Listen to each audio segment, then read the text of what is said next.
Kabanata 1021. Miss, kung hindi ka nasisiyahan, maaari kong pindutin muli. Magalang na nag-alok si Lito. Napagtanto ng kaakit-akit na babae na siya ay naging adik, at agad na napahiya, hindi na kailangan. Malamig niyang sinabi, kung maglakas loob kang linlangan ako, tingnan mo kung paano kita haharapin. With that, naghanda na siya sa paglalakad. Ang kanyang puting liryo na mga paa ay dumampi sa lupa, at naramdaman ang pagbabalik ng lakas sa kanyang mga binti, labis siyang natuwa. Not bad? Hindi ka talaga nagsinungaling sa akin. Sinulyapan ng kaakit-akit na babae si Lito. Napangisi si Lito, magandang kapatid na babae, bago lang ako dito at hindi ko masyadong naiintindihan ang mga regulasyon. Kailangan kong umasa sa patnubay mo.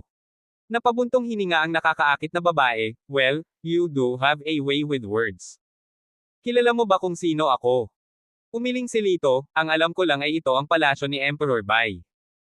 Ang kaakit-akit na babae ay nagyabang, tama, at ako ang kanyang pinakamahusay na alipin, ang pangalan ko ay Leng Shan. So, si Sister Leng, pasensya na. Agad na yumuko si Lito. Ang kanyang tuloy-tuloy na pambobola ay unti-unting nagdisarmahan kay Leng Shan. Nakikita kong medyo matalino ka, sino ang pinagsisilbihan mo ngayon? Sinuri ni Leng Shan si Lito. Mabilis na nag-isip si Lito at tumugon, ako ay nasa ilalim ng utos ni General Zhang. Baldemar Zhang, walang isip. Ngumisi si Leng Shan ng masama, ang taong iyon ay marunong lamang magpakasawa, matagal ko nang gustong turuan siya ng leksyon. Ang pagsunod sa kanya ay isang lubos na pag-aaksaya ng iyong mga talento. Itinaas ni Lito ang kanyang mga kamay bilang isang tradisyonal na kilos ng paggalang, kung maaari, gusto kong maglingkod sa ilalim ni Sister Leng. Nagtaas si Leng Shan ng isang kilay at malamig na tumawa, naaakit ka ba sa akin dahil sa tingin mo ay maganda ako? Wala akong interes sa mga ganoong tao. Umiling si Lito, naniniwala ako na ang mga kakayahan ni Emperor ay walang kapares sa mundong ito, at para ay Sister Leng ay maging kanyang may kakayahang subordinate, ang iyong mga kakayahan ay dapat ding hindi ka panipaniwala. Kung ako ay makapaglingkod sa ilalim mo, sigurado akong marami akong matututunan. Hindi ko inaasahan na ikaw ay lubos na ambisyoso, tugon ni Leng Shan, tumango ang kanyang ulo at tumingin kay Lito na may bakas ng paghanga. Palibhas ay nasa isang kampo ng militar, nakakita siya ng hindi mabilang na mga lalaki, na, maliban kay Emperor, ay may pagnanasa na titignan ang sinumang magandang babae na kanilang makaharap. Pero parang iba ang binatang ito. Maaliwalas ang kanyang mga mata, walang mga tiwaling iniisip. Nagpa siya si Leng Shan na subukan siya. Sinabi niya kay Lito, sumunod ka sa akin. Sinundan siya ni Lito sa isa pang silid, na puno ng ambon at isang malaking pool. Anong lugar ito? Bago pa siya makapagtanong, inabot sa kanya ni Leng Shan ang isang piring at sinabing walang pakialam, takpan mo ang iyong mga mata at tulungan mo akong maghugas. Ah! Ate Leng, seryoso ka? Hindi makapaniwalang tanong ni Lito. Tumalikod si Leng Shan, kumikinang ang kanyang mga mata sa nagbabantang liwanag, kung maglakas loob kang magtanim ng anumang masamang intensyon, lampoin kita. Nauutal na sabi ni Lito, Sister Leng, huwag kang mag-alala, sisiguraduhin kong panatilihing malinis ang aking iniisip. Tapos, piniringan niya ang sarili niya. Sa totoo lang, gusto niyang sabihin kay Sister Leng na, kahit natakpan niya ang mata niya ng isang layer ng tela o kahit isang brick wall, nakikita niya ang lahat.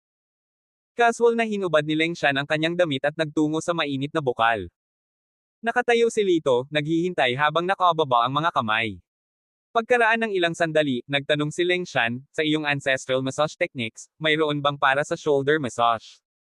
Siyempre, hindi ako nagyayabang, pero ang teknik ko. Nang magyayabang si Lito, pinutol siya ni Leng Shan, sige, halika at imasahe mo ang aking mga balikat. Oo naman. Simpleng sagot ni Lito, lumakad ng ilang hakbang pasulong, tumingkayad at inabot ang mga balikat ni Leng Shan. Nang hawakan niya ay kasing kinis at pinong gaya ng lamfat jade. Nang malapit nang lumipad ang isip ni Lito, malamig na nagbabala si Leng Shan, kung maglakas loob kang hawakan ang paligid ng hindi ipinagbabawal, puputulan ko ang iyong mga kamay. Don't worry, Sister Leng. How could I have such beastly thoughts? Iniinsulto mo ako. Seryosong tugon ni Lito. Sa tingin ko ay maayos ka. Malamig na sagot ni Leng Shan. Gayunpaman, dapat sabihin na ang pamamaraan ng masahe ng taong ito ay talagang kakaiba. Comfortable ang pakiramdam niya sa buong buo, para siyang naging bundle ng bulak pagkatapos lamang ng ilang ikot ng pagmamasa. At hindi nagtagal, tila nawalan siya ng malay. Nang muling magising si Leng Shan, kinabukasan na. Natagpuan niya ang kanyang sarili na nakahiga sa kama, at nang iangat niya ang mga saplot, napagtanto niyang nakasuot siya ng pantulog.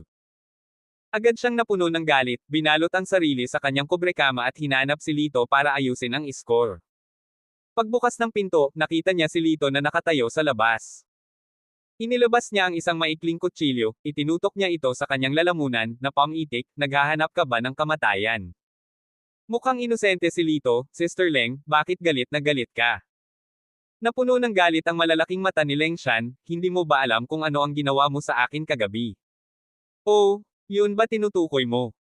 Si Lito ay mukhang tapat, kagabi, nang makita kitang tulog, pinapanto ko ang kasambahay para tulungan kang magbihis. Pagkatapos, binuhat kita pabalik sa kwarto. Basta. Binihisan ako ng maid.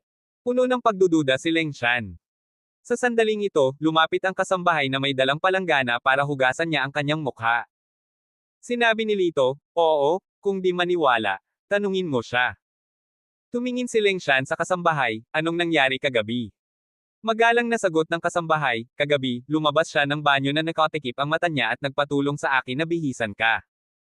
Pagkatapos kitang tulungang magbihis, binuhat kanya sa kama at pagkatapos ay umalis na kaming dalawa. Ibinuka ni Leng Shan ang kanyang bibig, kakaiba sa kawalan ng salita. Sa pagtingin kay Lito, talagang naramdaman niya ang isang pahiwatig ng pagkakasala na namumuo sa loob niya. Okay, you may leave now, utos ni Leng Shan sa kanyang kasambahay. Pagkaalis ng dalaga, lumingon siya kay Lito na may malambot na tingin, humihingi ako ng paumanhin sa hindi pagkakaunawaan sa iyo. Si Lito ay nagmukhang sugatang tuta, Sis Leng, ang hinala mo ay labis akong nasaktan. Duda ko ay gagaling ako anumang oras. Kumunat ang noo ni Leng Shan, winawagayway ang kanyang kamay, enough of your antics, I've admitted my mistake. Name a request and I will grant it to you. Nang marinig ni Lito ang kanyang mga salita, halos hindi mapigilan ni Lito ang kanyang pananabik, gusto kong maging personal na bantay mo. Pinagmasdan ni Leng Shan si Lito, umiling-iling, ang pagiging bantay ko ay nangangailangan ng higit pa sa kakayahang magmasahe. Natatakot ako na baka hindi mo maabot ang pamantayan. Sis Leng, paano mo malalaman kung hindi mo ako bibigyan ng pagkakataon? Sagot ni Lito na may nakakalokong ngiti sa kanyang mukha. Tumawa si Leng sa ilalim ng kanyang hininga. Nagtitiwala siya, nang walang anumang pagsubok, na hindi siya karapat-dapat para sa trabaho. Pumasok siya sa bakuran, iminuwestre si Lito, halika, subukan mong kontrahin ang tatlong galaw ko. Kung kaya mo iyan, ituring ko itong isang pass. Sa sobrang siglang ngunit sabik, tumayo si Lito sa kanyang harapan, pakiusap, dahan-dahan lang ako, Sis Leng. Ang kanyang ekspresyon ay tumigas habang siya ay mabilis na nagpadala ng isang clawing attack patungo sa kanya. Nakagawa si Lito ng flip mid-air para makaiwas sa kanyang pag-atake ng maganda. Tumaas ang isang kilay ni Leng Shan, bahagyang nagulat, maaring minaliit kita. Halos hindi lumabas sa bibig niya ang mga salita niya nang magpadala siya ng mabilis na sipa sa kanya. Kamangha-mangha ang kanyang bilis, parang isang biglang humahampas na makamandag na ahas, halos imposibleng mahuli ng mata. Nang makita ito, tumalon ng mataas si Lito sa hangin, pagkatapos ay dahan-daang lumapag sa sahig. Huminga ng malalim si Leng Shan, napagtanto na maaaring minamaliit niya ang taong ito. Sa pagkakataong ito hindi na ako magpipigil. Dahan-daang itinaas ni Leng Shan ang kanyang kamao, ang kabuuan ay tumalon, tulad ng isang maliksi na leopardo, na sumusugod kay Lito. Ngunit gumanti ng suntok si Lito. Gayunpaman, binawi niya ang karamihan sa kanyang panloob na puwersa. Sa pagsalpok ng mga kamao, sabay silang umatras. Ngunit mas umatras si Lito, na tila dehado siya.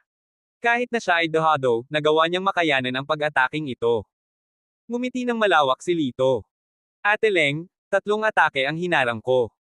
Mabuti, pinaninindigan ko ang aking salita, bumalik ka at sabihin kay Baldemorzang, mula ngayon, akin ka na, ako si Leng Shan. Buong pagmamalaking ipinahayag ni Leng Shan. Sumagot si Lito, plano kong makipag-usap sa general kapag nakahanap ako ng pagkakataon ngayon. Sa palagay ko ay hindi siya maglalakas loob na magsabi ng anuman. Sa pag-iisip nito, tila may naalala si Lito. Nga pala, may narinig akong mga chismis na si General Zhang ay nagdulot ng ilang kaguluhan sa bayan sa paanan ng bundok, na nagdulot ng hindi kasiyahan ng mga tao. Nagsalubong ang mga kilay ni Leng Shan, alam kong walang iba ang lalaking iyon kundi ang Manggulo, walang ginagawa kundi laging sinisira ang mga bagay-bagay. Isusumbong ko siya sa prinsipe mamaya. Pagkatapos sabihin iyon, tumalikod siya at umalis patungo sa palasyo ni Emperor Bai. Hawak ni Lito ang isang gintong token sa kanyang kamay, na inagaw kay Leng Shan kaninang laban nila. Lumapit siya sa bahay kung saan nakakulong ang mga nawawalang babae, pero naharang lang siya ng mga gwardya. How insolent! This is a restricted area, no unauthorized entry. Malamig na pinakita ni Lito ang token ni Leng Shan at sumagot, buksan mo ang iyong mga mata ng aso at tingnan mo. Pinapante ako ni Miss Leng dito, kaya bilasan mo at papasukin mo ako. Huwag mo akong sisihin sa hindi ko pagpapaalala sa iyo kung sinisisi kanya sa pag-aaksaya ng kanyang oras. Nang makita ang token, agad na nagbago ang ekspresyon ng dalawang gwardya. Tumabi sila, pinayagan siyang makadaan. Humihingi kami ng paumanhin. Please come in. Masiglang naglakad si Lito sa lugar. Pakiusap, pakawalan mo kami. Nang mapansin ng mga babae na may pumasok, mahina silang nagmakaawa. Sinulyapan lang sila ni Lito, inilagay ang kanyang hintuturo sa kanyang mga labi, at sinabing, ilalabas ko kayo. Huwag kayong mag-alala. Ano ba? Nahuli ka rin. Nakita ni Carlo si Lito mula sa malayo at napasigaw siya sa gulat. Masungit na sagot ni Lito, hindi, umunlad lang ako dito at malapit nang ma-promote at tumaas sa sahod. Ha!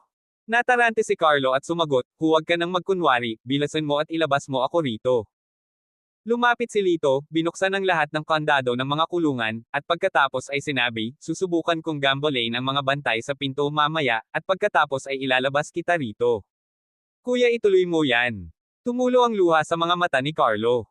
Tumingin kay Carlo, na nakasuot ng dalawang pigtails at naglagay ng rouge at pulbos sa kanyang mukha, sinabi ni Lito, pakiusap, huwag mo akong tignan ng ganyan.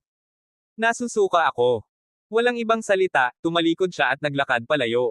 Saglit lang, may biglang sumigaw, may sunog. Bilasan mo, patayin mo. Kung sino man ang may bird's eye view sa palasyo sa puntong ito, makikita nila na halos isang katlo ng palasyo ang nasusunog. Lahat ng mga gwardya ay sumugod upang labanan ang apoy, kabilang ang dalawang gatekeeper. Nakasuot ng itim at nakakubli ang mukha, kinuha ni Lito si Carlo at ang maraming babae na kasama niya at agad na lumabas ng palasyo. Sa daan, nakatagpo siya ng ilang gwardya na mabilis niyang hinarap. Nang nasa labas na ng palasyo, itinuro ni Lito ang isang direksyon, pumunta doon, pagkatapos. Kinaway-kaway ni Carlo ang kanyang kamay, mas alam ko ang lugar na ito kaysa sa iyo. Alam ko ang daan. Tumango si Lito, pagkatapos ay tumalikod para bumalik sa palasyo, ngunit hinawakan siya ni Carlo, babalik ka. Tumango si Lito, mayroon pa akong dapat asikasuhin, huwag mo akong pansinin. Dahil alam niya ang mga kakayahan ni Lito, wala nang sinabi pa si Carlo, tumango lamang siya at nagbitaw ng isang salita, mag-ingat ka. Sa pamamagitan nito, inakay niya ang mga babae. Habang pinapanood silang umalis, bumalik si Lito sa palasyo. Kabanata 10:22. Si Emperor Bai ay nakaupo ng mataas sa kanyang trono. May sunog ba sa maraming bahagi ng palasyo? Nagyayelong pahayag niya habang hindi sumasang-ayon ang tingin sa mga gwardya sa ibaba. Your Highness, hindi naman grabe ang sunog. Di nagtagal ay naapula. Maingat na tugon ng isang gwardya. Maya-maya lang, tumakbo ang isang gulat na gwardya, bamulong ng ilang salita sa tainga ni Guard Leng. Kapansin-pansing nagbago ang mukha ni Leng habang kinakabahan siyang sumulyap kay Emperor Bai. Malamig na tanong ni Emperor Bai, ano ang nangyari? Iniyuko ni Guard Leng ang kanyang ulo at sumagot, lahat ng dalaga ay nakatakas. Ano? Paano nangyari ito? Bulalas ni Emperor Bai. Lumuhad si Leng at sumagot, mukhang may kakaiba dito, kamahalan. Mag-iimbestiga ako. Pinaikit ni Emperor Bai ang kanyang mga mata, sa gabi ng kabilugan ng buwan, kailangan mong magtipon ng 15 dalaga. Kung hindi, masisira ang iyong ulo. Nanginginig si Leng, saka tumango, yes, Your Highness. Pagbalik sa holding area kung saan nakakulong ang mga dalaga, nagsalita ang isang gwardya, ang taong kumuha ng mga dalaga ay napakahusay. Tinalo nila tayo sa isang galaw. Nakita mo ba ang hitsura niya? Tanong ni Leng. Umiling ang gwardya, hindi, nakatikip ang mukha niya. Takot sa labanan, sinabi ni Leng, mapahamak, may 3 araw na lang bago ang full moon. Kailangan nating mahanap silang lahat. Ate Leng, sasama ako sayo. Biglang lumitaw si Lito. Noong una ay hindi masyadong inisip ni Leng Shan ang mga kakayahan ni Lito, ngunit ngayon, anumang karagdagang tulong ay maaaring gumawa ng pagbabago, kaya pumayag siya. Pinangunahan ni Leng Shan ang isang grupo ng mga tao at sumakay sa kabayo. Habang nasa daan, tinanong niya ang kanyang mga nasasakupan, ano ang sitwasyon sa Falling Snow Peak. Ang isa sa kanila ay nagulat, mula sa balita na aming natanggap, tila walang sinumang nagtatangkang umakyat sa bundok. Manatiling alerto sa lahat ng oras at huwag hayaang dumaan kahit isang bug na hindi napapansin. Ito ay utos na ibinigay ng prinsipe, sabi ni Leng Shan na may seryosong tono. Bakit ba binabantayan ng mahigpit ang isang bundok hanggang sa walang papasukin? May kayamanan kaya sa loob? Tanong ni Lito na nakangisi. Huwag mong itanong kung ano ang hindi mo dapat itanong. Ang pag-alam ng sobra ay malalagay sa panganib ang iyong buhay. Malamig na binalaan siya ni Leng Shan. Walang ibang sinabi si Lito, ngunit naunawaan na niya sa kanyang puso na ang inaasam na falling snow lotus ay dapat nasa falling snow peak. Gayunpaman, hindi siya sigurado sa tiyak na lokasyon nito. Nagpasya siyang maghintay at samantalahin ang pagkakataong makakalap ng higit pang impormasyon. Hindi tayo maaaring magpatuloy sa ganito. Masyadong mabagal. Hatiin natin sa 3 grupo at maghanap sa 3 direksyon. Kung may makakita ng anumang mga pahiwatig, mag-set off ng signal flare. Lohikal na nagbigay ng utos si Leng Shan sa kanya. Natural, pinili ni Lito na manatili kay Leng Shan. Dahil may kumpiyansa sa kanyang sariling kakayahan sa pakikipaglaban, si Leng Shan ay hindi nagdala ng maraming tao. Kasama si Lito, 5 subordinate lang ang dinala niya sa kabuuan. Ang grupo, na nakasakay sa matuli na mga kabayo, ay naglakbay ng higit sa kalahating araw ngunit nabigong makahanap ng anumang mga pahiwatig. They can't have moved this fast. Mukhang mali ang tinatahak natin. Retreat. Sa sandaling iyon, bumuhos ang malakas na hangin, at nagsimula ang isang biglaang blizzard. Sabay-sabay na nagbago ang ekspresyon ng lahat. Kilalang kilala na sa bundok na ito ng nyebe, ang blizzard ay isang lubhang mapanganib na kaganapan. Halos walang makakaligtas sa gayong mga kondisyon. Bilis, pumunta doon. Hinailan ni Leng Shan ang rende ng kanyang kabayo at tumalikod para tumakbo. Gayunpaman, hindi nagtagal, naabutan sila ng blizzard. Ang mabibigat na snowflake ay nakatago sa kanilang paningin, at ang humahagupit na hangin ay parang isang kutsilyong tumatama sa kanilang mga mukha, na tinatangay ng mga tao ang kanilang mga kabayo. Mabilis na nagkalat ang grupo. Pagkatapos ng hindi malamang panahon, sa wakas ay nagsimulang humina ang hangin, at unti-unting lumilinaw ang kanilang paningin. Nalaman ni Leng Shan na si Lito lamang ang naiwan sa kanyang tabi, at wala nang iba pa. Bumaba ang tingin niya nang makitang mahigpit nitong hinawakan ang kamay niya. Naging yelo ang ekspresyon niya nang binawi niya ang kamay niya, presumptuous. Hinawakan ni Lito ang kanyang ilong, kung hindi kita hinawakan, natangay ka na sana ng hangin. Ano bang binubulong-bulong mo? Matiim siyang tinitigan ni Leng Shan. Bahagyang nawala ang kanyang mga salita nang biglang bumagsak ang kanyang tingin sa lupa, at bahagyang nagbago ang kanyang ekspresyon. Lumingalinga si Lito, natagpuan ang kanilang sarili sa isang lambak na napapaligiran ng mga bundok. Saan ito? Isang tunay na geographical na kayamanan, perpektong hinaharangan nito ang snowstorm sa labas, sabi ni Lito. Shush! Hinaan mo yang boses mo. Si Leng Shan ay humakbang pasulong upang simutin ang nyebe sa lupa, nagsiwalat ng isang bagay na katulad ng isang boundary marker. Walang mga salita sa gray boundary marker, isang pattern lamang ng bungo. Agad na nagbago ang mukha niya nang makita ang pattern na ito. Hindi ligtas na magtagal dito. Dapat mabilis tayong umalis. Tumalikod si Leng Shan at nagmamadaling umalis. Sa sumunod na segundo, isang pulang balahibo na palaso ang tumusok sa nyebe sa kanyang harapan ng isang whoosh. Isa pa ang dumating sa atin. Isang lalaking mapula ang buhok na nakasuot ng balat ng lobo ay lumapit, na sinundan ng ilang lalaki na may kaparehong pananamit. Ang nakakatakot na bahagi ay ang kanilang taas halos 2.5 metro. Ang isang karaniwang tao ay magmumukhang dwarf sa harap nila. Sino sila? Tanong ni Lito. Kinakabahang tumugon si Leng Shan, walang nakakaalam kung paano sila ganito. Hindi nagtagal pagkatapos ng pagtatatag ng martial world, may mga alingaw-ngaw na mga pulang buhok, napakalaking figure na lumilitaw sa far north. Likas sila na mabangis, hindi lamang sila pumatay ng mga tao, ngunit sinasabing kinakain din nila ito. Noong una ang mga tao ay hindi naniniwala, ngunit pagkatapos ng maraming pagtatagpo, ang kanilang pag-iral ay nakumpirma. Sila ay naging kilala bilang ang Red Giants. They have a strong sense of territoriality. Hanggat hindi mo sinasalakay ang kanilang teritoryo, maaari kang magkaroon ng kapayapaan, ngunit kapag nagawa mo na. Ayaw ituloy ni Leng Shan ang pagsasalita. Nagtaas ng kilay si Lito sa pag-uusisa, ano ang mangyayari pagkatapos. Napalunok, sinabi ni Leng Shan, wala pang nakaalis sa kanilang teritoryo ng buhay. Natahimik si Lito. Kailan ka huling nakakita ng babae? Ang pinuno ng mga Red Wild Men ay tumingin kay Leng Shan, halos maglaway. Gayunpaman, hindi siya mapagnanasa sa halip ay tumingin sa kanya na parang isang masarap na piraso ng inihaw na tupa, na nag-iisip na lunukin siya ng buo bilang pagkain. Kahit sa ganitong kalayuan, naaamoy ko ang bango niya. Malambot na malambot ang balat, dapat siyang maging side dish para sumama sa mga inumin natin. Isang grupo ng mga lalaking red wild ang bumungisngis sa tawanan. Dahan daw ang gumalaw ang kamay ni Leng Shan patungo sa hilt ng kutsilyo sa kanyang baywang, mahinang nagsalita, bihira ang mga red wildman sightings at maraming taon na kaming hindi nakarinig mula sa kanila. Sa hindi inaasahan, nasagasaan natin sila dahil sa snowstorm. Umiling si Lito, swerte tayo. Pinandilatan siya ni Leng Shan, hindi ngayon ang oras para magbiro. May isa pang lalaki dyan. Itinuro ng isa pang red wild na lalaki si Lito. Mukhang soft skin din siya at malambing, pero sayang ang payat niya. I guess hindi siya malasa, the leading red wildman speculated, stroking his chin. Sinimulan ni Leng Shan, kung pakakawalan mo kami, masisiguro ko sa iyo ang walang katapusang kayamanan at masasarap na alak.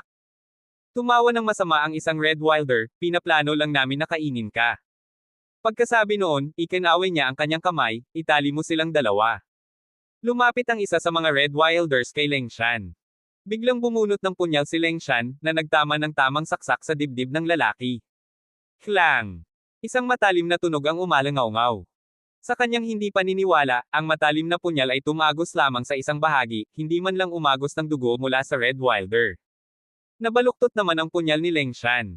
May biglang pagbabago sa kanyang kutis. The red wilder chuckled, hindi inaasahan, tama ba? Sa aming mga mata, ang iyong mga armas ay walang iba kundi basura. Dahil doon, mabilis niyang dinakot si Leng Shan ng walang pagtutol. Isa pang red wilder ang lumapit kay Lito. Patawa-tawang sinubukan ni Lito na pawiin ang tensyon, kuya, hindi ako lalaban, mangyaring maging banayad. Mukhang alam mo ang lugar mo. Kapag oras na para kainin ka, lalo akong magpapakaamo, tugon ng red wilder, na marahan siyang tinulak. Pinandilatan ni Leng Shan si Lito, ikaw na walang gulugad na walang. Leng, ito ang tinatawag mong lalaking maaaring yumuko o mag-inat kung kinakailangan. Commendat si Lito. Sarcastic na sagot ni Leng Shan, oo, kumbaga, kapag nasa kaldero ka, magagawa mo ring yumuko at mag-inat. Ang red wild na lalaki sa tabi nila ay nagsalita, kadalasan namin itong iniihaw, hindi namin niluluto. Tinakpan ni Leng Shan ang kanyang bibig, tinakpan ang mukha at tumangging magsalita. Hindi nagtagal, nakarating na sila sa kampo ng mga red wild people. Ito ay nakatayo sa kalahati ng isang malaking hanay ng bundok. Isang lokasyon na madaling ipagtanggol, ngunit mahirap sa lakayin. Sa sandaling bumalik sila, ang isang grupo ng mga lalaki, babae, matatanda at mga bata mula sa mga taong red wild ay tumakbo palabas, masayang pinalibutan ang mga sariwang sangkap. Bilisan mo, pakuluan mo ang tubig. Una, linisin mo sila ng maigi. Uye, may pista tayo ngayong gabi. Ang mga tao ay hindi nagpakita ng interes sa haunted game.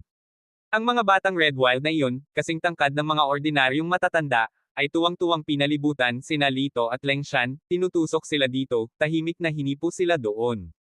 May problema tayo. May problema tayo. Biglang may sumugod. Nahihirapan ang asawa ng pinuno. Ano? Malaki ang paggalang ng mga red wild sa kanilang pinuno. Nang marinig ang balitang ito, nawalan sila ng interes sa mga sariwang sangkap. Grabe naman, nasa panganib daw ang buhay niya. Ang mga tao ay lubhang nasaran ng loob, pakiramdam na walang magawa. Ubo, ubo. Sa sandaling iyon, sinadya ni Lito na umubo, excuse me, hayaan mo akong magpakilala. Isa akong doktor, bihasa sa minanang pamamaraan ng midwifery. Malamig ang boses ni Leng Shan, hindi ka ba sanay sa mga pamamaraan ng pagmamasahe ng mga ninuno? Saglit na natigilan si Lito, pagkatapos ay sumagot na may pagkukunwaring seryoso, oo, sanay ako sa dalawa. Lalo na sanay sa paghahatid ng mga sanggol habang minamasahe ang ina. Smooth talker. Ipinikit ni Leng Shan ang kanyang mga mata, wala sa mood makipagbiruan sa kanya. Nakakatakot. Nakakatakot. Ang asawa ng hepe ay dumudugo ng husto, kritikal ang sitwasyon. Ang masamang balita ay patuloy na bumubuhos. Sa wakas, ang Red Savage na nakahuli kay Lito kanina ay hindi na nakatahimik at nagtanong, kaya mo ba talagang maghatid ng sanggol? Tumango si Lito, oo. Mabuti. Itinaas niya si Lito at dinala sa malaking tolda ng hepe. Ang tolda ay isang tanawin ng kaguluhan sa sandaling ito. Bawat doktor at midwife ay may problemang ekspresyon. Nakatayo sa malapit ang isang nasa katanghaliang gulang na Red Savage, desperasyon na nakasulat sa kanyang mukha. Siya ay mas matangkad at mas matibay kaysa sa karamihan. The Red Savage stepped forward. Chief, nahuli namin ang isang tao na nagsasabing marunong siyang maghatid ng mga sanggol. Marahil, dapat natin siyang subukan. Tumingin ang hepe kay Lito na may pag-aalinlangan, kung mabibigo ka, ako mismo ang magwawarawaray sa iyo. Mabuti naman. Nagkibit balikat si Lito. Sige, subukan niya. Utos ng chief. May pag-aalinlangan na tanong ng isang doktor, hindi pa siya nakakita ng Red Savage dati, paano siya makakapagbigay ng sanggol para sa isa. Casual na nagsalita si Lito, mapula man sila o dilaw, hindi ba lahat sila ay tao? With that, humakbang siya papunta sa delivery room. Sa pagbukas niya ng pinto, sumalubong sa kanyang tenga ang malalakas na hiyaw, halos parang mga alulong ng isang halimaw, mula sa malaking babaeng pula ang balat sa kama. Ang mga tao ay nagtipon sa labas ng tolda, naghihintay na kinakabahan.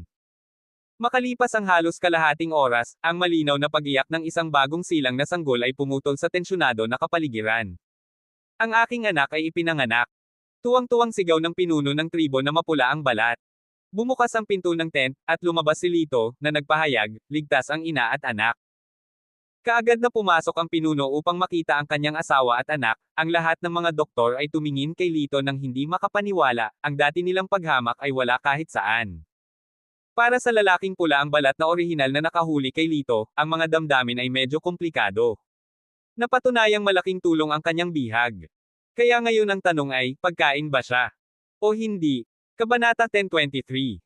Maya-maya, lumabas sa kanyang tolda ang pinuno ng Red Wild Tribe, magkahawak kamay ang kanyang asawa. Sa kabilang braso niya, niyakap niya ang bagong silang na anak. Tuwang-tuwa ang lahat, tuwang-tuwa silang pumalakpak. Ngayong gabi, magdaraos tayo ng bonfire party para ipagdiwang ang kapanganakan ng ating magiging chieftain. Utos ng pinuno. Kumbaga, 2 tao ang nahuli namin ngayon. Baka masarap ang inihaw na karne, sabi ng isa sa mga miyembro ng Red Wild Tribe. Ang isa pang Red Wildman ay sumalungat, ngunit iniligtas ng lalaking ito ang asawa ng ating pinuno. Hindi ba't medyo walang utang na loob na kainin siya? Nang marinig ito, ikinaway ng pinuno ang kanyang malaking kamay, ginawan ako ng pabor ng taong ito. Hindi natin siya makakain. Suhestyon ng iba, tere kainin na natin yang babaeng yan. Sa hindi kalayuan, narinig ito ni Leng Shan at naging pangit ang kanyang mukha. Nang malapit ng kunin ng Red Wild si Leng Shan, biglang humakbang si Lito, nakiusap sa chieftain, Chief, kung may magagawa pa ako sa iyo, hindi mo ba siya makakain? Nagulat ang pinuno, dahil hindi pa siya nakakita ng ganoong katapang na tao. Ang mga taong nahuli nila sa nakaraan ay natakot sa kanilang paningin, ngunit ang taong ito ay tila napakalmado. Nang masaksihan ito, nagbago ang pananaw niya kay Lito, nagtanong siya, anong pabor ang gusto mong gawin para sa akin? Itinuro ni Lito ang kanang balikat ng pinuno, ngayon lang, may napansin akong kakaiba sa mga galaw mo, Chief. Parang nagkaroon ka ng lumang pinsala sa kanang balikat mo. Tama man ako o hindi, malalaman mo. Nagulat ang pinuno, paano mo nalaman? Mahinhin na tumugon si Lito na may kasamang ngiti, sinabi ko sa iyo, minana ko ang mga tradisyonal na kasanayang medikal mula sa aking mga ninuno. Ang hepe ay nagsalita, ang aking balikat ay nakagat ng isang lobo ng nyebe noong aking mga unang taon. Ang sabi ng doktor ay napinsala nito ang mga kalamnan at buto at hindi naganap na gumaling. Ngumiti si Lito at sinabi, maaari kong ibalik ito sa kalagayan noong kabataan mo. Talaga. Mukhang natuwa ang pinuno. Matapos ang karanasan sa pagsilang ng kanyang anak, nanampalataya siya sa mga kasanayang medikal ni Lito. Hindi pwede. Biglang humakbang ang isang matandang lalaki na may puting buhok mula sa tribong Red Wild, na mariing tumanggi. Siya ang pinakamatandang mediko ng tribo, na personal na gumamot sa sugat sa balikat ng hepe ilang taon na ang nakararaan. I've been a medic for decades.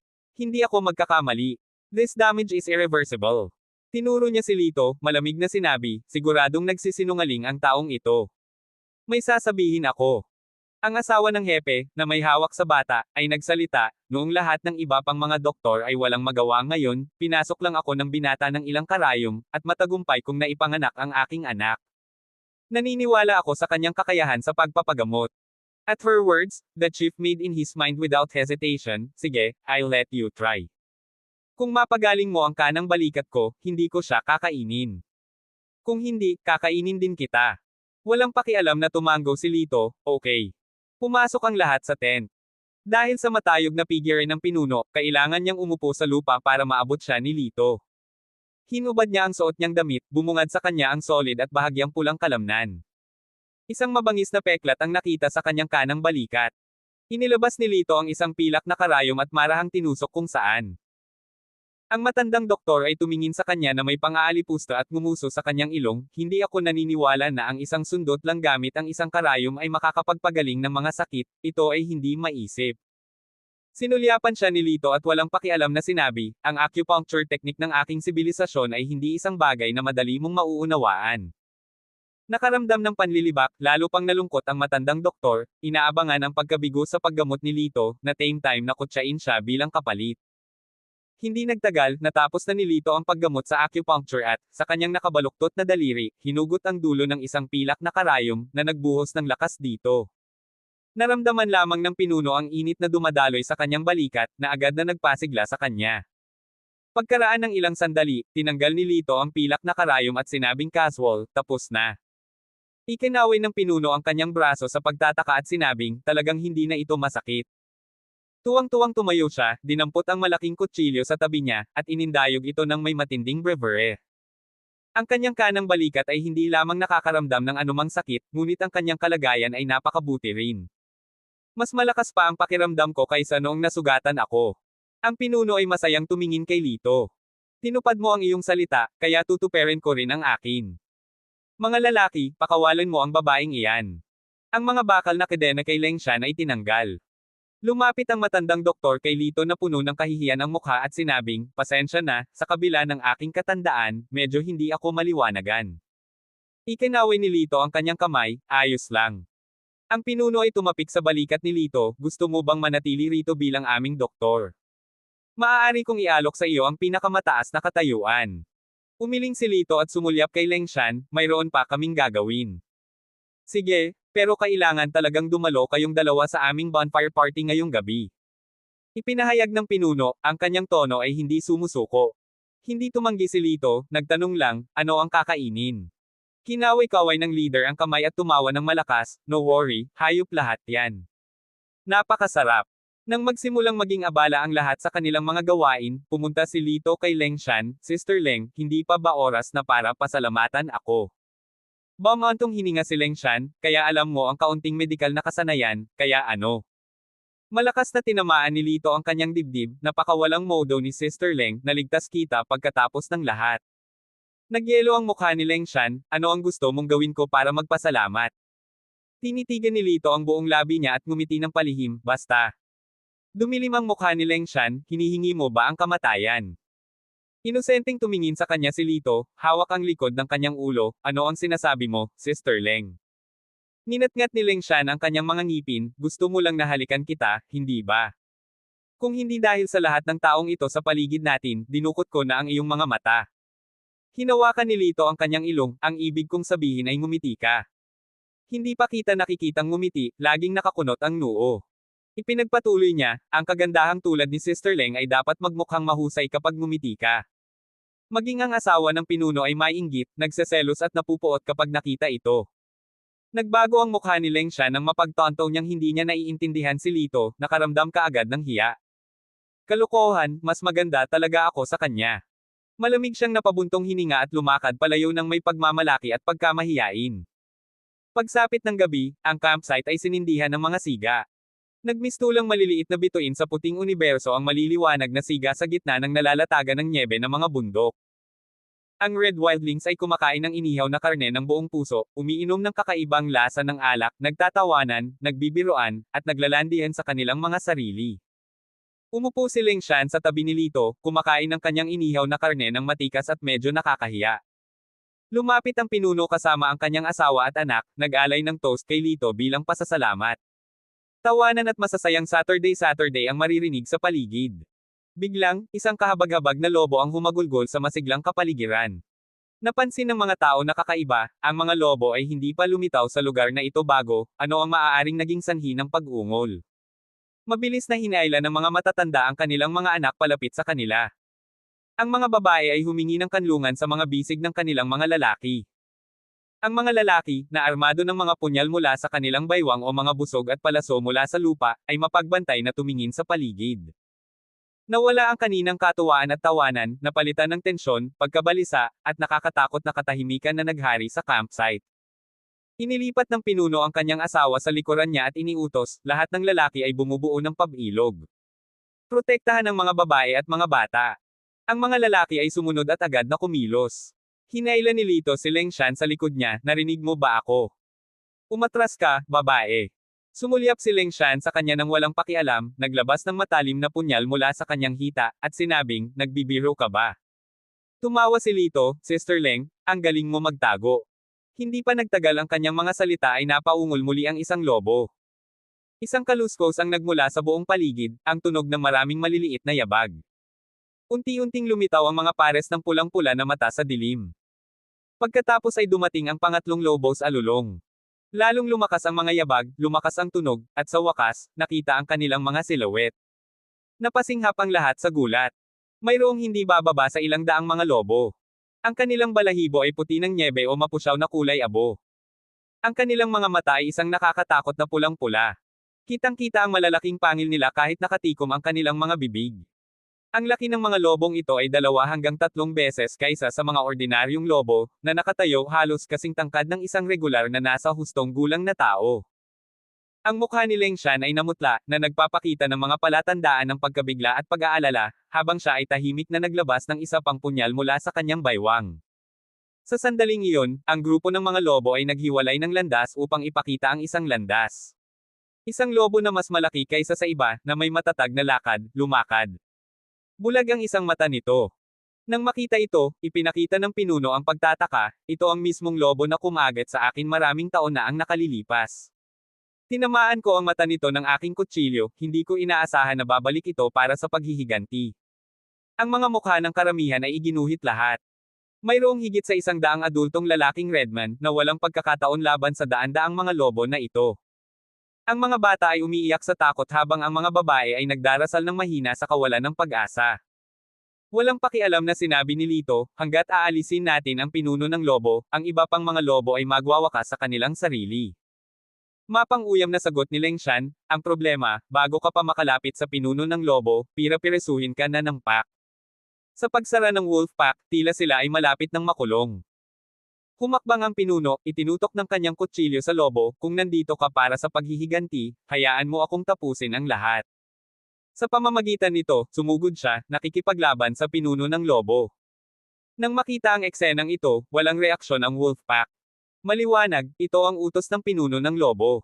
Gayunpaman, ang pinuno ng lobo ay napakalakas, at ang pinuno ay mabilis na nasugatan, ang kanyang pinsala ay walang tigil na dumudugo.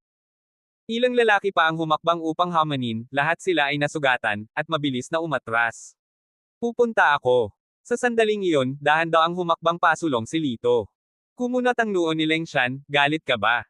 Hindi mo man lang ako matatalo, paano ang lakas ng loob mong humakbang pasulong? Dahil doon, tumayo siya sa harap ni Lito at humarap sa pinuno ng lobo. Bahagyang sinabi ni Lito, mahal pa rin ako ni Sister Leng. Hinawakan ni Leng Shan ang kanyang punyal, kumari pa patungo sa Alpha Wolf na parang kidlat. Ang kanyang bilis ay mabilis, na nagbibigay sa kanya ng isang paunang kalamangan, ngunit ang pagkakaiba sa laki at lakas ay masyadong makabuluhan. Hindi nagtagal, sinamantala ng Alpha Wolf ang isang butas at inipit siya sa lupa. Akmang kagatin na siya ng lobo, may mahinang boses na nagmula sa likuran, hoy, ako ang kakalabanin mo. Huminto ang Alpha Wolf, dahan-daang lumingon, ang malamig na mga mata nito ay nakatitig kay Lito. Ibinuko ni Lito ang kanyang mga kamay, ngumisi at sinabing, tama, hindi ko kailangan ng sandata para matalo ka. Ang kanyang tugon ay katulad ng panunuya sa Alpha Wolf, na ikinagalit ng hayop. Binitawan nito si Leng Shan at lumingon kay Lito. Sa isang sipa, nataman ni Lito ang tiyan ng lobo kaya lumipad ang napakalaking halimaw ng ilang metro ang layo, na nagdulot ng ulap ng mga snowflake. Nang masaksihan ang pagliko ng mga pangyayari, kapwa ang mga tribesmen at ang grupo ng mga lobo ay nagulat. Dapat pansinin na ang Alpha Wolf, kapag nakatayo, ay halos 2 beses na mas mataas kaysa kay Lito, ngunit nagawa niya itong mapalipad sa isang sipa. Ang kapangyarihan sa likod nito ay talagang nakakatakot. Kabanata 10:24. Ang Alpha Wolf ay sinipa na lumipad ng isang suntok, na naging dahilan upang ang iba pang mga lobo ay humagulgol at mabangis na tumitig kay Lito. Ang Alpha Wolf ay bumangon at muling sinugod si Lito. Sa pagkakataong ito, pinahaba nito ang matutulis na mga kuko na humahampas sa lalamunan ni Lito. Mahigpit na umiwas si Lito, kahit na ang kanyang kaliwang braso ay nabahiran ng kuko ng lobo. Nag-aalalang buntong hininga ang karamihan. Hinabol ng Alpha Wolf ang kalamangan nito at muli siyang sinunggaban. Sa pagkakataong ito, ipinakita nito ang mabangis nitong mga pangil na nagbabalak na patayin si Lito sa isang iglap. Sa isang makabagbag damdaming sandali, inilabas ni Lito ang kanyang itim na espada at ibinaba ito. Mabilis ang kanyang paghampas ng espada, napakabilis na walang makahuli sa kanyang paggalaw. Nagkaroon ng maikling kislap ng malamig na liwanag. Bumagsak ang ulo ng Alpha Wolf sa lupa, bumagsak ng husto ang katawan nito. Biglang tumahimik ang whimpering wolf pack, nagkatinginan ang mga lobo, tila hindi maintindihan ang mga nangyari. Kasunod ng isang malungkot na pag-ungol ng lobo, ang ilang mga lobo ay tumalikod at umalis, at pagkatapos ang lahat ng mga lobo ay naglaho, nawala sa malawak na gabi. Tumahimik ang mga manunood, pagkatapos ay sumigaw sa pagtataka. Ang aming tagapagligtas. Bumulusok sila patungo kay Lito, binuhat siya at inihagis sa itaas, para lamang itapon siya muli sa sandaling siya ay bumaba. Pagkatapos, inihiga si Lito, at ang pinuno ay nagpahayag ng kanyang matinding pasasalamat, lumuhod bilang pasasalamat. Ang ganitong kaganapan ay hindi pa naganap sa Red Wild Tribe. Ang pinuno ay nakaluhod sa isang mortal lamang. Salamat ng walang katapusan, sabi niya, iniligtas mo kaming lahat, ikaw ang aming bayani. Tuwang-tuwang ibinalita ng pinuno, idinedeclare ko, ngayon ikaw ang pinaka-iginagalang na tao sa aming tribo, na may katayo ang katumbas ng sa akin. Bagamat ito ay hindi pa naganap, wala ni isa man ang tumutol. Mula matanda hanggang bata, lalaki hanggang babae, lahat ay sumang-ayon.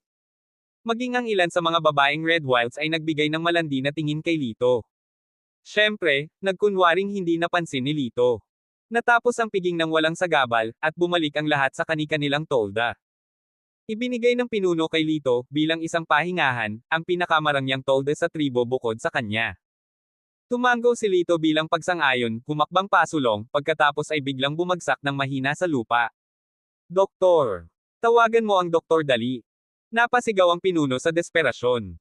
Ilang saglit pa ay sumugod na ang doktor. Pagkatapos ng mabilis na pagsusuri, sinabi niya, ang mga kuko ng Alpha Wolf ay makamandag, ang ating bayani ay nalasan ng husto. Nang marinig ito, itinaas ni Leng Shan ang kanyang mga kilay, yumuko upang tingnan si Lito. Mabilis na nagtanong ang pinuno, may paraan ba para gamutin ang lason? Sumagot ang doktor, maaantala ko lang ang epekto ng lason. Gayunpaman, hindi ko magagamot ang lason. Kung hindi ito maasikaso sa lalong madaling panahon, maaari siyang mawalan ng buhay anumang sandali. Ano ang posibleng makapagpagaling sa lason? Tanong ng pinuno. Umiling ang doktor at sinabing, sa katunayan, mayroong isang antidote sa matinding hilagang lupain. Ngunit ang mga lugar na iyon ay inookupahan ng kakilakilabot na Emperor Bai na iyon. Ang mga ordinaryong tao ay hindi makapasok. Nang marinig ito, naisip ni Leng Shan, ang Falling Snow Peak ba ang tinutukoy mo? Tumango ang doktor at sinabing, sa katunayan, ito ang kakaibang snowfall lotus mula sa Falling Snow Peak. Ito ay may kakayahang neutralisahin ang maraming lason. Ito ay isang uri ng espiritual na damo. Ibinaba ni Leng Shan ang kanyang tingin, binigyan si Lito ng masalimuot na tingin. Mahina na tumayo si Lito at sinabing, okay lang, may aalamin ako. With that, pumasok na siya sa tent niya. Sumunod sa kanya si Leng Shan. Nakahiga si Lito sa kama, mapatla ang mukha. Tinanong niya si Leng Shan, alam mo ba kung nasaan ang Snowfall Lotus? Mahinahong sumagot si Leng Shan, alam ko, ngunit. Kinaway-kaway ni Lito ang kanyang kamay, alam kong nasa ilalim ka ng utos ni Emperor Bai, at hindi mo siya maaaring suwayan. Hindi kita ilalagay sa mahirap na posisyon, o gagawa ng moral na pamimilit. Hindi mo kailangang mag-alala tungkol sa akin. Halos hindi pa siya tapos magsalita nang lumingon siya at samuka ng dugo. Kahit na ilang beses na kitang nailigtas, hindi mo kailangang isapuso. Mahinang sabi ni Lito. Hindi na nakinig si Leng Shan. Kahit na sinanay siya ni Emperor Bai na maging cold-blooded killer, sa sandaling ito, hindi na niya maipakita ang kanyang katapatan. Enough! I've decided to take you to look for the Snowfall Lotus. Tonight, you rest well. We start off tomorrow morning. With that, tumalikod siya at lumabas ng tent. Paglabas pa lang niya, bahagyang nabaluktot ang sulok ng bibig ni Lito. Pinunasan niya ang sariwang dugo sa gilid ng kanyang bibig at agad na naging kulay rosas ang kanyang kutis. Mukhang maganda ang acting skills ko, pati ang matalinong babae ay niloko ko. Tahimik siyang humiga sa kama na gawa sa balat ng hayop, at masayang sinasabi, mukhang dapat kong isaalang-alang ang pag-arte pagbalik ko. Who knows? Baka manalo ako ng Oscar. Kinabukasan, nagpaalam si Lito sa tribo ng Red Wildmen at umalis kasama si Leng Shan patungo sa Snowfall Peak. Binigyan sila ng Red Wildmen ng kabayo. Sis Leng, pakiramdam ko ay nanghihina ako. Si Lito, nakaupo sa likod ni Leng Shan, ay mahinang sumandal sa kanya. Naina si Leng Shan ngunit hindi niya masabi na huwag siyang sandalan, kaya ninamnam na lang niya ito. Habang sinisimulan nila ang malubak na paglalakbay, ipinulupot ni Lito ang kanyang braso sa kanyang baywang. Hoy, huwag mong samantalahin ang sitwasyon. Putol ni Leng Shan. Umubo si Lito ng ilang beses at seryosong sinabi, kung hindi kita kakapitin ng mahigpit, baka mahulog ako sa kabayo at lumala ang kalagayan ko. Fine, titiisin kita sa ngayon, nilunok ni Leng Shan ang kanyang galit. Tumawa si Lito, pero di bale, Sister Leng, balingkinitan talaga ang bewang mo. Thud. Ang ulo ni Leng Shan ay marahas na umatras, pilit na binangga ang ilong ni Lito. Nagpakawala ng masakit na sigaw si Lito, tinakpan ang kanyang ilong. Magsalita ka pa ng kalokohan at sisipain kita. Iritadong babala ni Leng Shan. Sige, titigil na ako, ungol ni Lito habang nakahawak sa kanyang ilong.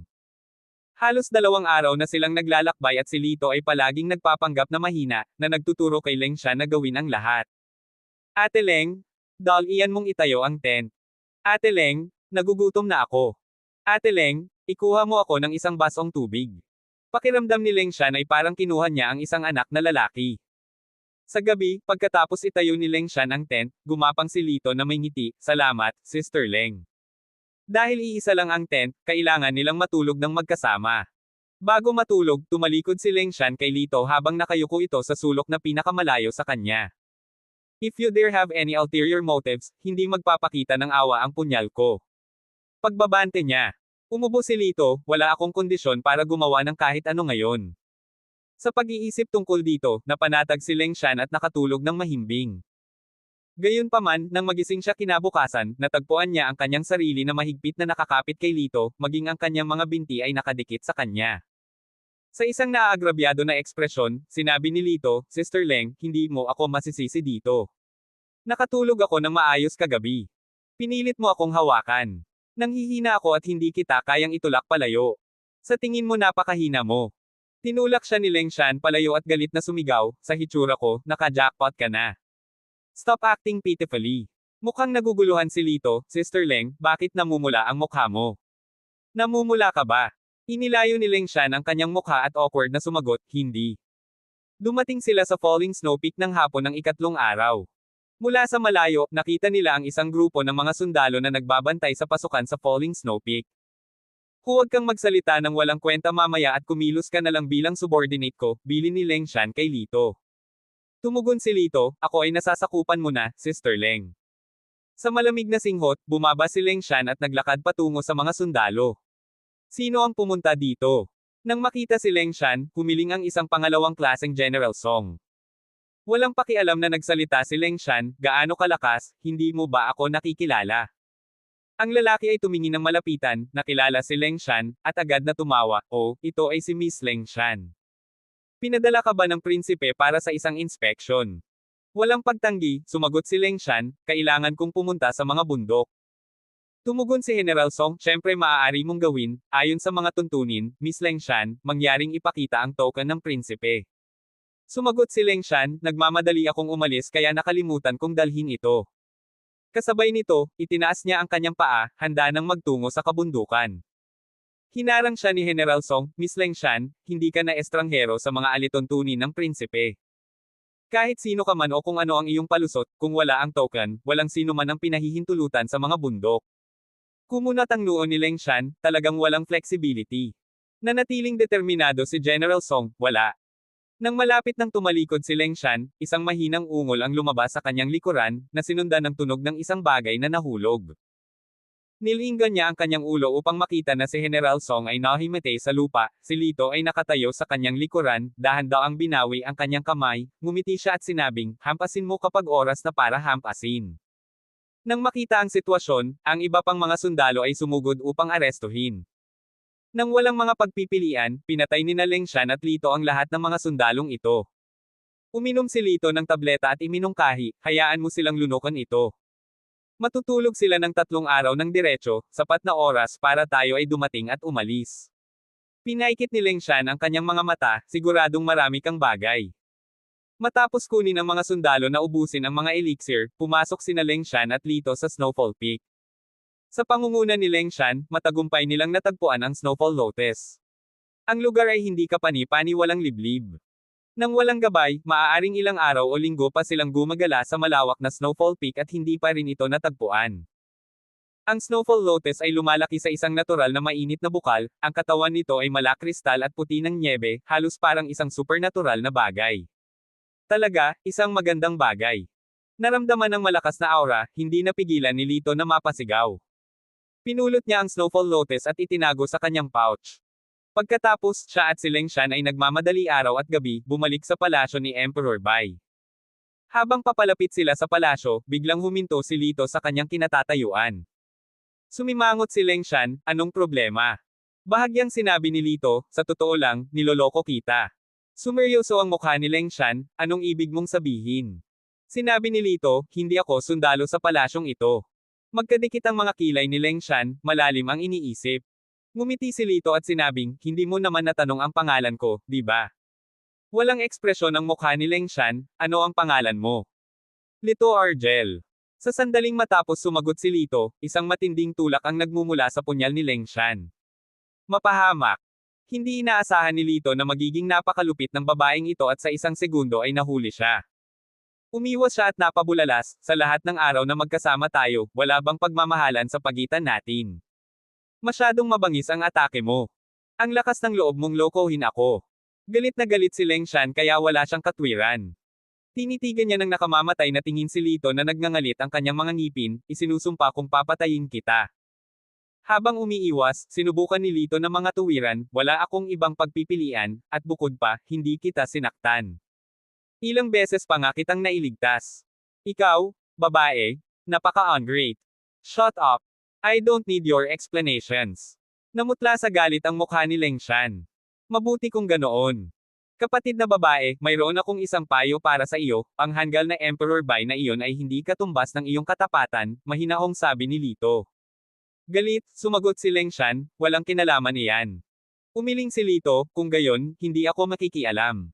Column. Nang matapos siyang magsalita, nag-transform siya sa isang anino at nawala sa paningin ni Leng Shan sa loob ng isang kisap mata. Si Leng Shan ay nanginginig sa nag-aapoy na galit, ang gilid ng kanyang mga mata ay hindi maipaliwanag na namula. Biglang sumugod ang isang grupo ng mga kawal mula sa palasyo, pinalibutan si Leng Shan. Miss Leng Shan, alam ng master na nakalusot ka sa Snow Peak. Inutusan niya kaming arestuhin ka. Kabanata 1025. Bumalik si Lito sa Sky-Piercing City, gamit ang Snow Lotus para iligtas ang Human Emperor. Pagkaraan ng 3 araw, nagising ang Human Emperor.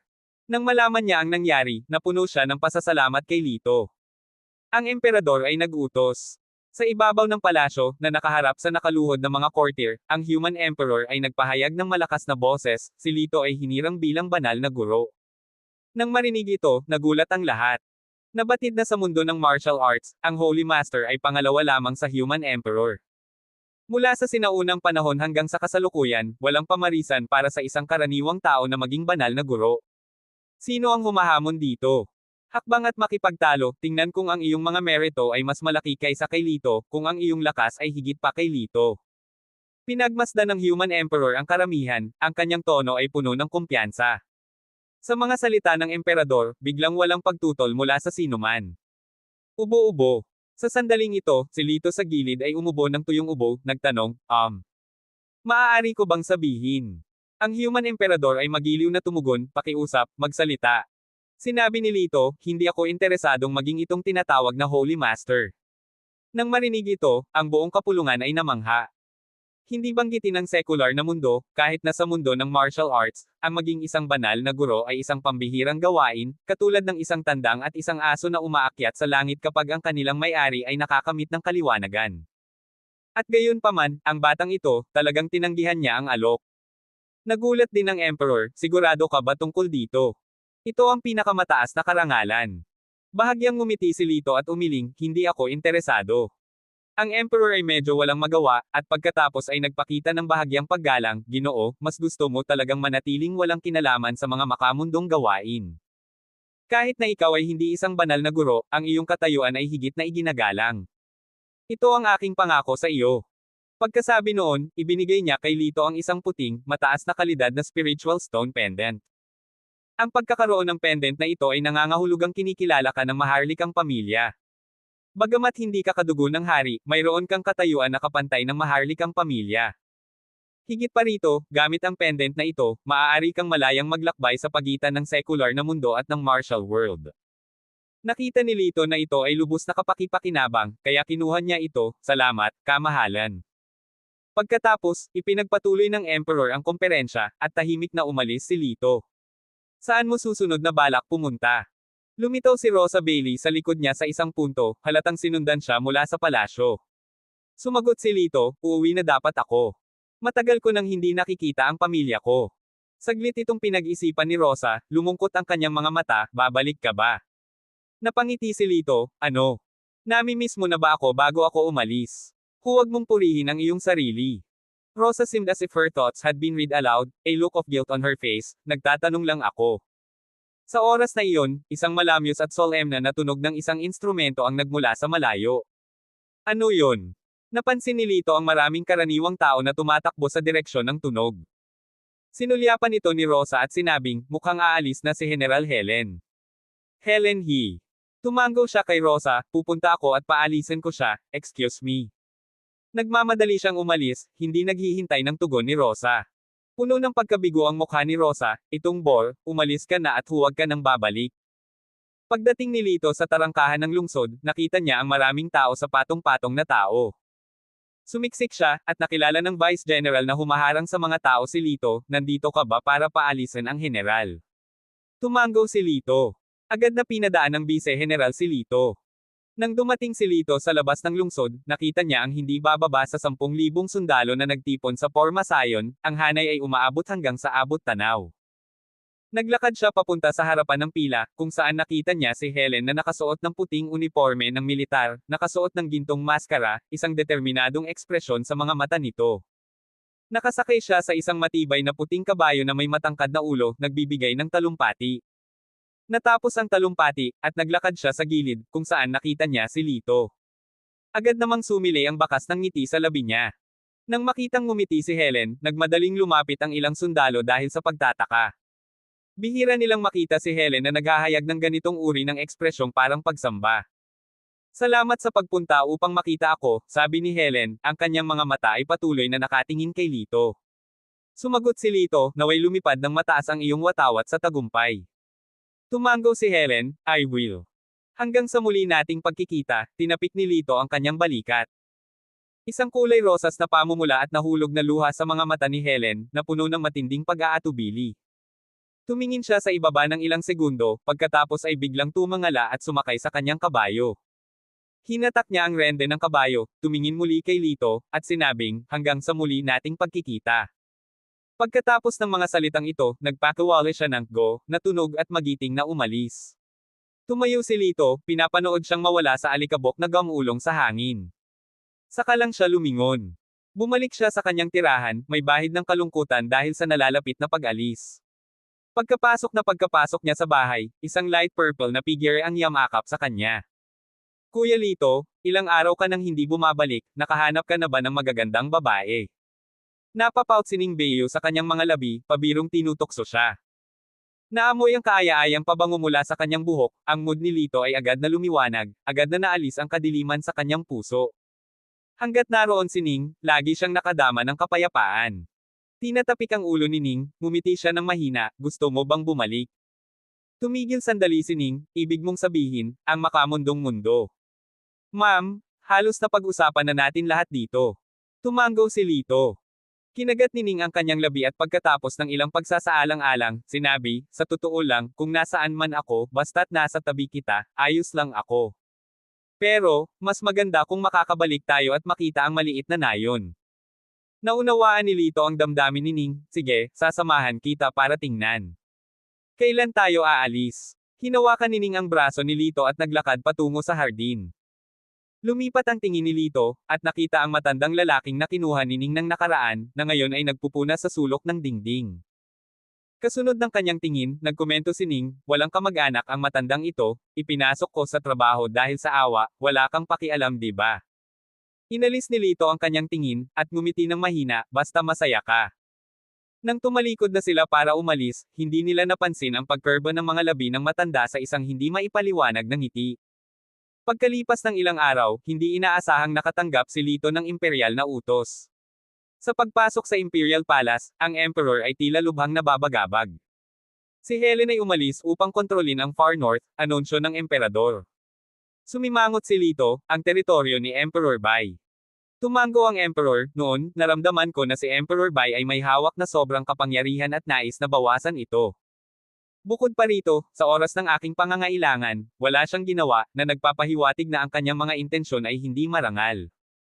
Tumango si Lito, so, ipinadala mo si Helen para supilan siya. Tumango ang emperador at walang magawang bumantong hininga, ngunit ang klima ng malayong hilaga ay mapanlin lang. Bago pa man dumating, kalahati ng 10,000 puwersa ng tropa ni General Helen ay nabawasan na. Hindi rin maganda ang kalagayan ng mga natitirang sundalo. Nakatanggap lang kami ng mensahe. Si General Helen ay kinubkob ng bagyo ng nyebe, pagkatapos ay napalibutan ng mga puwersa ni Emperor Bai. Kapos na sila sa mga bala at supply, ang sitwasyon ay kakilakilabot. Mataimtim na nakatingin kay Lito, sinabi ng Emperor, kaya, gusto kong tanungin ka, alang-alang sa kaligtasan ng ating martial world. Dahan daw ang sinabi ni Lito, talagang pupunta ako. Tuwang-tuwa ang Emperador. Ngunit idinagdag ni Lito, ngunit wala itong kinalaman sa martial world, ito ay dahil kaibigan ko si Helen. Nang tumalikod si Lito para umalis, nagtanong ang Emperor, ilang puwersa ang kailangan mo? Ako lang sapat na. Iniwan ng mga salitang ito, lumakad palayo si Lito. Hindi makapaniwalang tiningnan ng Emperor ang papaalis niyang figure, basta. Isang tao. Ang malayong hilaga. Sa gitna ng rumaragas ang snowstorm, ang paggalaw ay halos imposible. Napakunot ng noo si Helen, pinalibot ang tingin sa kanya. Nakulong sila sa loob ng 2 araw, maraming sundalo ang bumagsak dahil sa kakulangan ng tubig, pagkain, o basta na lang sumuko sa matinding lamig. Kung magpapatuloy ang sitwasyong ito, mapapawi silang lahat sa loob ng araw. Itinaas ni Helen ang kanyang ulo upang tingnan ang kulay abong kalangitan, isang panloob na sigaw ang umaalingaw-ngaw sa kanyang puso, hindi kaya, ang manlulupig sa larangan ng digmaan, si Helen He, ay nakatakdang mahulog sa tiwangwang na hilagang ito. Mula sa malayo, malakas na sumigaw ang isa sa mga sundalo sa ilalim ni Emperor Bai, General Helen, sinabi ng aming prinsipe na hinahangaan niya ang iyong katapatan at lakas. Kung handa kang aipangako ang iyong katapatan sa kanya, handa siyang palayain ang mga nakaraang hinaing at hayaan kang maging pinakapinagkakatiwalaan niyang katulong. Ha! Dumura si Helen, bumalik ka at sabihin sa kanya, huwag na niyang isipin iyon. Kumunat ang noo ng general, mukhang mas gusto mo ang parusa kaysa sa toast, mga kapatid, sumugod. Sa utos, libu-libong mga elit na sundalo ang dumagsa. Nabalot ng pamumutla ang mukha ni Helen. Ang pagsalungat ay inangkop sa ganitong klima at bawat isa sa kanila ay puno ng sigla. Ang kanilang kakayahan sa pakikipaglaban ay isang bagay na hindi kayang pantayan ng kanyang panig. Kung naganap ang labanan, ang resulta ay tiyak na mapangwasak. Hawak-hawak ang kanyang mahabang sibat, tumayo si Helen sa harapan ng kanyang mga tauhan, lalabanan muna kita, maliban na lang kung lampasan mo ang katawan ko. Malamig na tumawa ang general, very well. Itinaas niya ang kanyang espada, handa ng sumulong, nang biglang, isang itim na kislap ng liwanag ang tumawid. Sa susunod na sandali, ang general ay nakahiga sa isang pool ng dugo, ang kanyang lalamunan ay butas. Tumingin si Helen sa lalaking lumitaw na parang out of nowhere, isang pagtataka sa mukha nito. Ikaw, bakit ka nandito? Tanong niya kay Lito. Casual na sumagot si Lito, para tulungan ka. Sa puntong ito, ang mga sundalo, nang makitang napatay ang kanilang pinuno, ay labis na nagalit at naghanda na sumugod. Sinabi ni Lito kay Helen, sabihin sa iyong mga tauhan na umatras. Hindi alam ni Helen kung ano ang gagawin ni Lito, ngunit sumunod siya, inutusan ang kanyang mga tauhan na umatras. Pagkatapos ay inilagay ni Lito ang kanyang mga kamay sa likod ng kanyang likuran, humadlang ng husto sa lupa, at masiglang ibinagsak ang kanyang sakong. Nang makita ito, tumawa ang mga nasasakupan ni Emperor Bai, talaga. Ano ang ginagawa niya? Hindi niya talaga akalain na kaya niyang labanan tayong lahat ng mag-isa, hindi ba? Gayunpaman, sa susunod na segundo, nang makita nila ang pagbabago sa lupa, agad na nagbago ang kanilang mga mukha. Ang mga bitek ay kumakalat na parang mga sanga ng puno, at pagkatapos, ang buong takip ng yelo ay gumuho sa isang malakas na pagbagsak, na binaon ang lahat ng mga sundalo sa nyebe. Nang makita ito, labis na nagulat si Helen kaya nawalan siya ng masabi. Sa loob lamang ng ilang araw na ito, tila ang lakas ni Lito ay nakakuha ng isang husay na lukso. By Emperor's Palace. Si Emperor Bai ay umiinom ng tsaa nang sumugod ang isang subordinate para magulat, ang 5,000 sundalong dinala ni General Xiao, lahat ay nasawi. Bahagyang nanginig ang kamay ni Emperor Bai, at lumitaw ang isang bitek sa kanyang milyon taong kalmadong mukha. Anong sabi mo? Ibinaba ng kanyang kampan ang kanyang ulo at inulit. Inihagis ni Emperor Bai ang tasa sa lupa, walang silbi. Pagkatapos, tumayo siya at sinabi, ipasa mo ang aking utos, lahat ng mga general at kawal sa labas, bumalik ka agad sa palasyo. Oo, Ginoo. Pagkatapos maglakbay ng 2 araw, dumating sina Lito at Helen malapit sa Bai Emperor's Palace. Sabi ni Helen na nakakunot ang noo, tignan mo yung gate, wala bang taong nakatali. Si Lito ay tumingin sa direksyon, ang kanyang mukha ay kapansin-pansing nagbago. Nang tingnang mabuti, mas nag-alab ang kanyang galit.